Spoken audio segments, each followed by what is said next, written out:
The SH-4d is a mashup. A 4-part tabletop synth with a drum machine thrown in, plus an onboard sequencer and effects. I can't shove it squarely into one of the usual categories, but I'd say it lays its picnic blanket on the synthy side of the synth/groovybox fence. Although it's Rolandian design and makes a lot of very Rolandy sounds, you feel the influence from multi-engine desktop boxes like the Electron's, Teenage Engineering's Op1 or Arturia's Minifreak.the. SH-4d is slightly out on its own in the Roland lineup. Although it's somewhat like a reworked Jupiter XM, it's not a native Zen core device. The sound engines are apparently made from Zen building blocks, but they're simplified, thank goodness, and can't load Zen core sounds. The rhythm section uses digital synthesis, but it's not the same as on the TR-8s. And the SH-101 and Juno 106 synth modules are new, despite Roland having multiple other emulations of these in Zen, Boutique, and plug-in forms. Overview: SH-4d packs a wealth of controls onto a roughly foot-wide unit.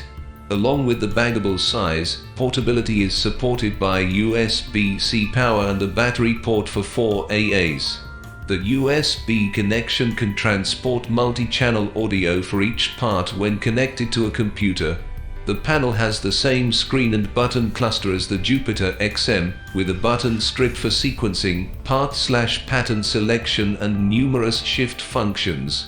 Along the bottom is a keyboard comprising non-velocity sensitive buttons. As a synth, the SH-4d is conceptually similar to the Arturia Minifreak that we recently had on test, in that various synth types can be swapped into the main oscillator block, where a set of controls take on different functions for each engine.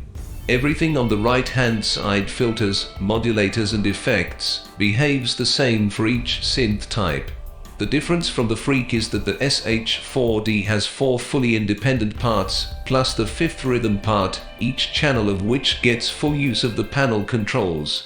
There's a total of 60 voices in the shared polyphony pot, which should cover most situations. There's no project concept on the unit, instead you work inside patterns like on a drum machine or groovybox. As well as sequence data, patterns store the settings for the 5 parts and the effects, just like the scenes on the modern Jupiters. This means you can seamlessly recall complete setup states for the whole device. Pattern launching during playback is always cute, instant takeover never seems to be a thing on Roland devices.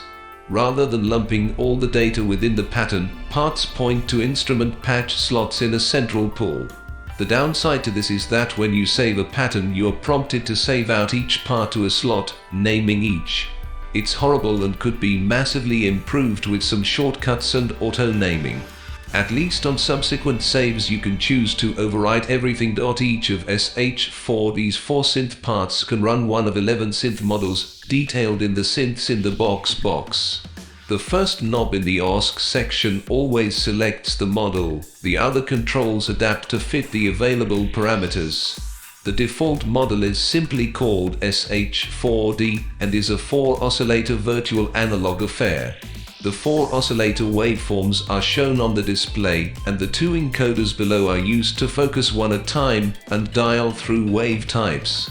The sliders act as a mixer for the oscillator layers. The usual wave shapes are available, as well as various hybrids, a super saw and a modulating Juno saw.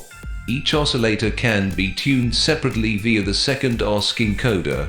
The last encoder sets pulse width modulation per oscillator, a mapping shared by many of the models. Shift with this encoder sets the pulse width position. Shifted parameters can't really be reached with one hand, so it's hard to tweak these while playing notes. Further oscillator controls are accessed by hitting enter to reach a standard Roland select and set list on the display. For the SH-4d synth model, the menu has an option to sync OSC 1, 2 or 3, 4, apply fatness to each, and adjust detuning for the super saw. The FAT process introduces some kind of pleasing saturation or shaping with a 1-octave subharmonic component. After the oscillator comes the filter section, which provides a useful 6 dB/octave high-pass filter, in addition to the main multi-mode filter. The filter offers 24 dB/oct high pass, 12 dB/oct band pass and 24 dB/oct low pass modes.